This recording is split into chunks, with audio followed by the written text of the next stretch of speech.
Hello, everyone. Welcome to this week's installment of Layman's View, where we review a week that was. What a week we had. Uma ngabe bethi kuningi basuke bengaqabamanga. Hey, kuningi. Siqale isonto sikhuluma ngoDumi Mkokstad. Wonke umuntu ekhala ngenkani kaDumi. Athi uTira uDumi unenkani. Sekuze kwaphuma ingoma. Eyodwa ezinye actually more than one engizwile ithi yima wo ngoba uDumi phela uthethe uBig Zulu uyakhuluma wathi uDumi ima wo khona enye ethi rules are rules ekhishwe uDJ Tira ngoba nakho uDumi Mkokstad ubemi kulelo ethi rules are rules asilandele imithetho angeke ngixoxele istory sokuthi kwenzakalini ngoba ngicabanga ukuthi wonke umuntu uyazi njengamanje. Kodwa engifisa ukusho nje mina kulolu daba la Dumi Mkokstad no DJ Tira ukuthi uDumi Mkokstad represented amakholwa noma ngithi insizwa ezikholwayo very well. No, give it to Dumi Mkokstad. He represented insizwa ezikholwayo very well. Ngoba phela kulula ukucabanga ukuthi insizwa mayikholwa mawuyisukela izovele ivike ngeBhayibheli. Uyithathe kancane ngoba uyitshela ukuthi angeke kwazi ukuyimela. Kodwa uDumi ukhombise elinye side le insizwa ezikholwayo ukuthi hayi ziyakwazi ukuyimela, ziyinsizwa nazo.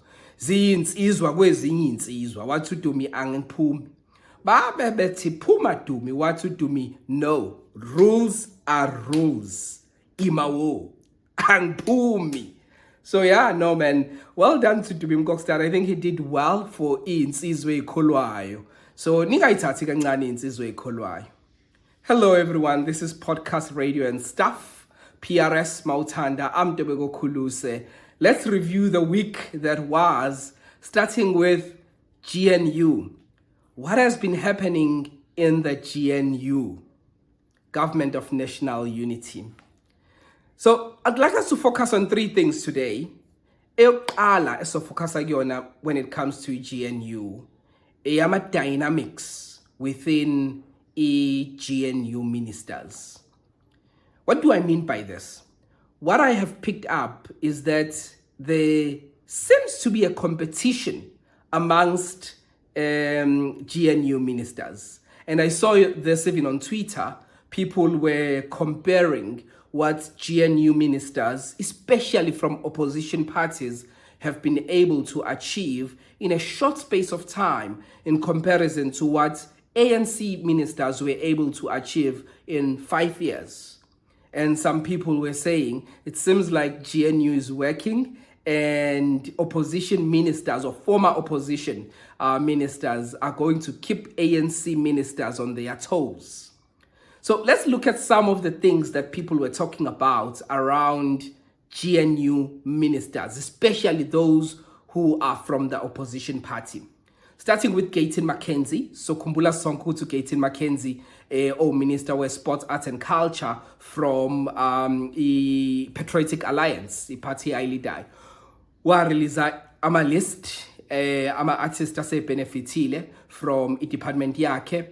Waphinde futhi wamisa wathi ngeke ama super fans asupportwe i-Department of Sports, Arts and Culture. Abantu abaningi bebekhuluma ngalokho bemncoma ukuthi wenza umsebenzi omuhle. So there was one minister from the opposition party okade a trend akakhulu and still is trending. And then we have Dean McPherson, minister from EDA, minister of Public Works and Infrastructure. Othe nje mangabe fike office wavele wa expose cyber heist ka 300 million rands. Uthola ukuthi lento investigation ibivele yenzeka ngaphansi kwa minister we-ANC. Kodwa i-positioning ya Dean McPherson ikhombisa ukuthi thina njengoba nje sesifikile sizo-communicate nani njengomphakathi. Bekune cyber heist eyenzakalile where we lost 300 million rands. He didn't stop there, Dean McPherson, trying to outshine. Maybe he wasn't trying to outshine ministers, but by his actions, he did outshine them. President Ramaphosa gave his State of the Nation address 2 weeks ago. Lapho khona ezinye zezinto ayishilo uthe South Africa is going to be turned into a construction site. Immediately, Dean McPherson went and tweeted I came up with the idea. I'm paraphrasing. I came up with the idea. President Ramaphosa is supporting my ideas. You would have expected that a minister is the one that will be supporting the president's ideas, but not when it comes to Dean McPherson of the DA. He's like, no. I came up with the idea. President Ramaphosa is supporting my ideas. And my question here is, who's leading who? But those are the contradictions of the GNU. And then we have Peter Groenewald, who is the Correctional Services Minister. You would remember that there is a prisoner who recorded a video telling us ukuthi ejele they are living a soft life. Basically, that things are good in jail. And then what the minister, Mr. Groenewald, or is it doctor? I think it's Dr. Groenewald. I might be wrong. But Groenewald, what he did, he then decided to start raiding prisoners, or rather prisons, starting with Sun City, where they found a lot of things that should not have been in prison, including things such as cell phones, you would expect that, chargers, money, Rizla, weed, makeup, nail polish. I was a little bit shocked with those. And sex toys. That is more shocking. But hey, yeah, so a sex toy, or rather sex toys, were also discovered in this raid in Sun City prison. And everyone was talking about this. So you can see with the actions, I just mentioned 3. I can go on and on. You know, if I had to name what Sivuba Khwarube has done and all the other ministers from opposition parties, you can see that the opposition, or rather former opposition ministers, are doing all that they can to make sure that in 2026, when local government elections come around, they'll be able to say, look at what we've done. So the competition is on. And my question is, what have you heard recently that an ANC minister has done? Recently, in this new term. I'll wait. Nah, think about it. While I wait for your comments on what is it that ANC ministers have done, I'm trying to see my notes there. Let's look at what else has happened within the GNU. I said I'll look at 3 things. 1 are the dynamics within the GNU, ministers committing with each other. 2 are the GNU parties, namely the ANC and the DA, taking each other on. So the DA, led by, in this case, led by Johnston Hazen and Helen Zille, has taken President Ramaphosa to court over the national address that happened on the 26th of May, 2 days before my elections, or 3 days before my elections. And the DA is not happy about this because they were not happy then, and they did, because the DA feels like President Ramaphosa violated the provisions of Electoral Act, as well as the Electoral Code of Conduct, even the Constitution. That's what the DA says. They say he even violated the Constitution, because he used, according to the DA, state resources to campaign for the ANC. Mawukhumbula leyo address President Ramaphosa that he did on the 26th, wayekhuluma ngama-successes of government abewulida ngaleso sikhathi. He addressed this as the state president 2 days before my elections. And everyone was shocked. And everyone was saying, has this been done before? Has any other president addressed the nation so close to the elections? And he used, obviously, the SABC to address the nation. He used social media accounts of the states, the presidency. So everything was done in the name of the presidency, but ube highlight ama successes of ANC, noma ngithi ama successes a government wangaleso sikhathi. So EDA is saying this was to campaign for the ANC, which was not allowed. So what is it that the DA wants? The DA wants ANC ukuthi ilahlekele noma ithathelwe u1% of their votes. If that happens, that will mean they'll go down to 39%. That is so cruel. Why would the DA want that? Yeah, they want the ANC's points to be reduced by 1%, so the ANC would be sitting at 39% if the DA has its, if the DA has its way in court. Over and above that, they'd like President Ramaphosa to be fined 200,000 rands. The ANC fined 100,000 rands, and also to be found to have, transgressed laws of electoral acts as well as electoral code of conduct and the constitution. So that's what is happening in the court of law, and everyone is talking about, so is the ANC and the DA fighting now? I think that's a fair question. I can tell you my views. You want to know my views? I don't think they are fighting. I think, yes, this happened before the GNU, but they decided to go ahead with it, even while they are in this GNU, because it works in their favor. Both the ANC and the DA. Ask me how. Remember, there are people in the DA that are unhappy about the fact that the DA is in this coalition or GNU government with the ANC. And there are people in the ANC that are unhappy about the ANC being in a coalition or GNU with the DA. So with them taking each other to court, that shows those who are unhappy, yes, we might be in government together, but we are still holding them accountable. That's what the DA will say to its people. You see, they are still holding us. We are still holding them accountable. So even if we are in this marriage with them, but we will still hold them accountable. And the DA, the ANC will say the exact same thing.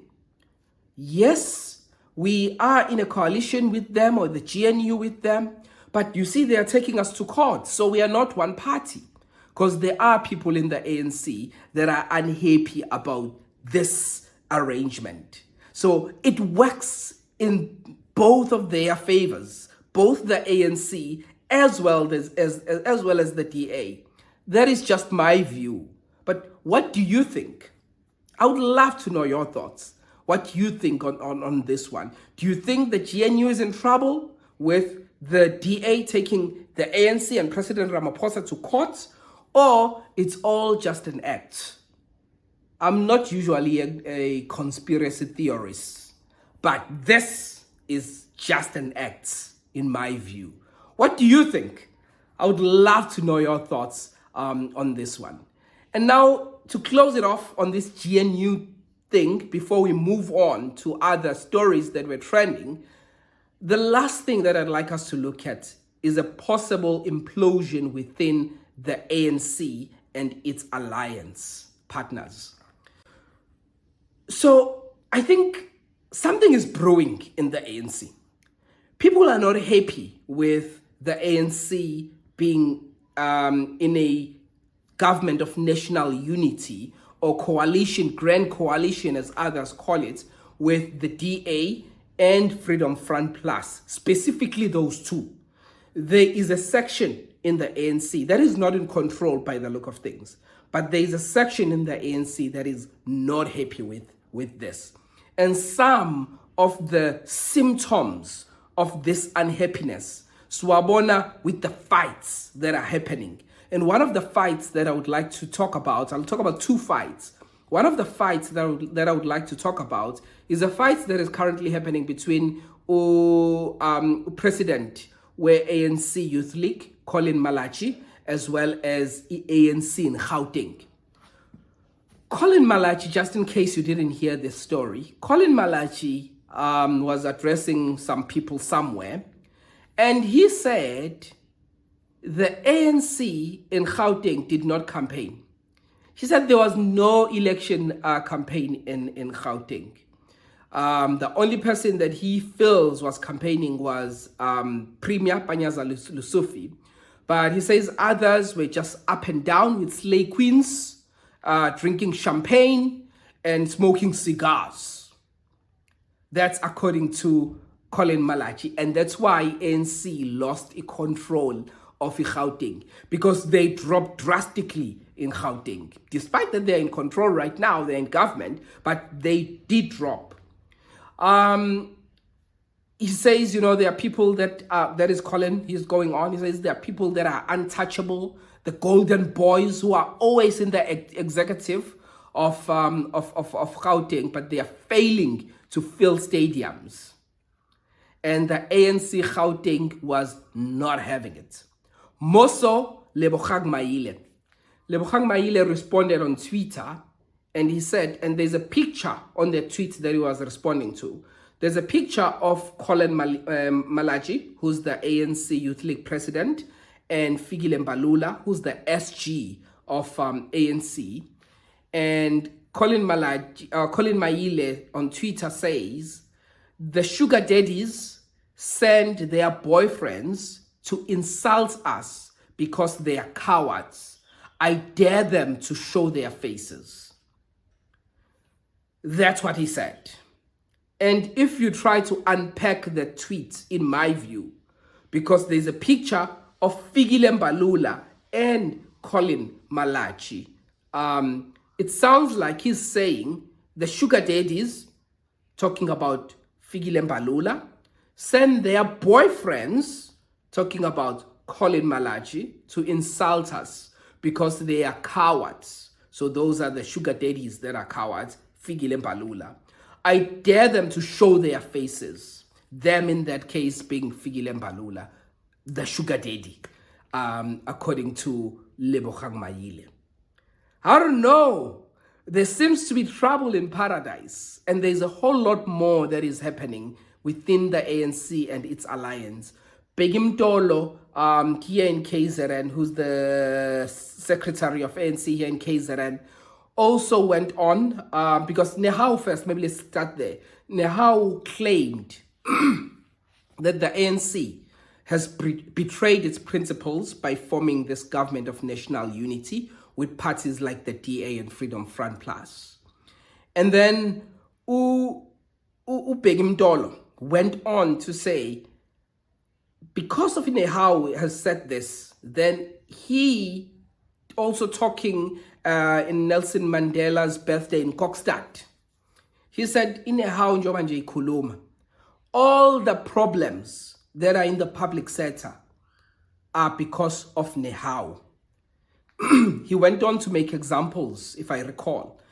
Examples such as, if you have an issue with SASSA, that's Nehau's problem. If you have an issue at Home Affairs, that is Nehau. If there are issues in hospitals, that is Nehau. So basically saying all the service delivery problems that are happening in South Africa, Nehau is the problem. Remember, Nehau is a union within COSATU, which is in alliance with the ANC. And Nehau has responded. They want an apology from Begim Tolo, which until now hasn't come. And I believe is Nehau ebisbegile sezidlulile. They were asking for an apology, and Nehau has said if Begimdolo fails to apologize, he will become a persona non grata, meaning he will not be wanted in Nehau events. He will not be allowed to address Nehau events. You would recall that there was a time when President Zuma was not allowed to address SACP events, if I'm not mistaken. Was it SACP or COSATU? I think it was SACP, towards the end of his term. So the same thing will happen. A leader of the ANC in the province will not be allowed to address Nehau, who's affiliated to COSATU, and COSATU is in an alliance with the ANC. And tell me if my question is madness.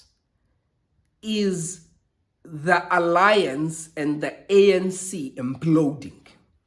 Is there a problem here? Are we expecting to see something happen soon? Because honestly, it seems like there are a lot of people in the ANC that are unhappy with the GNU, but they were just overpowered because they are not in control of the ANC at the moment. As we wait, also in line, quite close to this, but we are slightly now outside of the GNU. Guys, Herman Mashaba. What happened? Herman Mashaba said he will never work with the ANC. He said they should try talking to him maybe after 300 years. Only then he would consider working with them. Now we are told that Herman Mashaba says they have conditions, and if their conditions are met, they will work with the ANC. And the conditions are not that difficult. One, Bafisuguti, mayor of Johannesburg, Kwamanda, to be sidelined or to be removed. That is Kabelo Kwamanda. And two, the 200 rand surcharge, electricity surcharge, to be removed, to be stopped. That's it. And if you remember, Vele Umeya Kwamanda ubeyebambile. And I heard an interview, I believe it was with Maile of the ANC. I think it was with Lebogang Maile of the ANC on Clement Manyatela's show on SABC. And he did confirm this was just a temporary arrangement until EFF and ANC as bigger parties in this arrangement, find a candidate that is suitable to lead the ANC. In fact, it was Tata I think it's Tata Morello. Is it his surname? Tata, forgot his surname, who's a former mayor of Johannesburg. His name is Tata Morello. I think that is his surname, who was being interviewed on Clement Manyatela's show. So he confirmed that this was a temporary arrangement. Kabelo Kwamanda, in my view, is as good as gone. Because also NGOs, they had a press briefing yesterday. They call themselves the Johannesburg Crisis Alliance. They'll be marching on Saturday. Today, actually, as you're watching this, they'll be marching saying they want Kabelo Kwamanda gone. So Kabelo Kwamanda, in my view, is a goner. He's gone. But my question is, Herman Mashaba, the leader of Action SA, what happened? You said you will never work with the ANC. Here you are, working with the ANC. What happened? 300 years is not over. For me, this just goes to show that politicians are in this for themselves. If they'll benefit, they will do it. But if it's not to their benefit, it has nothing to do with you and me. But if it's their benefit, they will do it. But if it's about us, as long as they will not benefit, then they're not going to do it. To wrap it up, I'd like us to look at some two good stories, feel-good stories for the week that I'm really happy about. One, President Ramaphosa has appointed Mandisa Maya as the first female Chief Justice in South Africa. Those are good news. I'm really happy with that. Chief Justice, or currently Deputy Chief Justice or Chief Justice Designate, will start in his role on on her role on the 1st of September 2024. This is when current Chief Justice Zondo's term will be coming to an end when as he retires because of age. He has to stop, and then Mandisa Maya will take over, or Deputy Chief Justice Mandisa Maya. One person or one party that will be happy is the MK, because we know that they don't like Chief Justice Zondo that much.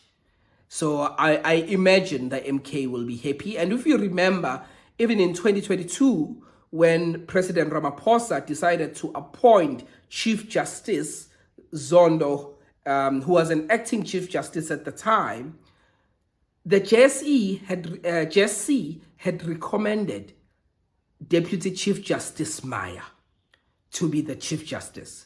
But President Ramaphosa said, I will not take the recommendation by the JSC. I will do what I see fit. And then he appointed Chief Justice Zondo. So finally, we'll have the the Chief Justice, which will be Chief Justice Mandisa Maya. Very excited, so happy for her, super stoked. I'm confident that she'll do well. Wishing her all the best in her new role. And then also another feel-good story. It's Dr. Pitso Mosimane. The former Bafana coach is now a doctor. He was honored by the University of Johannesburg. He deserves it. He has contributed so much in sports, not only in South Africa, but even elsewhere in the world. I think he's the most decorated South African coach.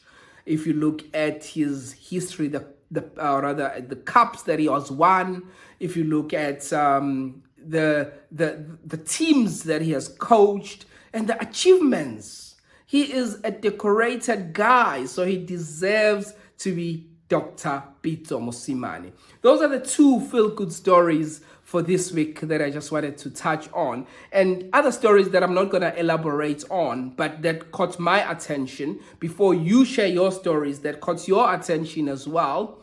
One is in Cape Town, a bus driver, Golden Arrow bus driver, left an 11-year-old stranded because he didn't have a ticket.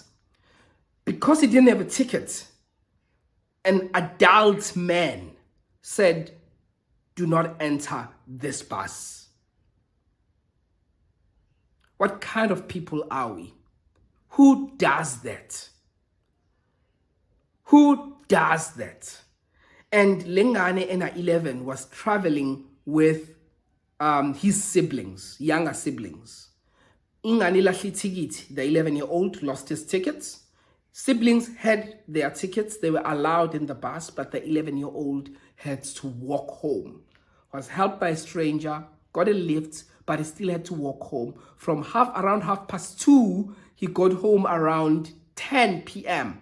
2:30 noon, and he got home around 10 p.m. Who does that? That is very disappointing.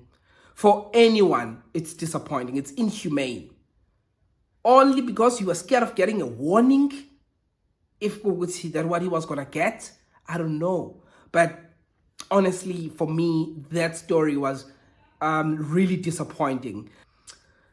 That's all I had for you today. I would love to know your thoughts and views on the stories that I unpacked and spoke about that caught my attention. Do you have any comments on all the stories?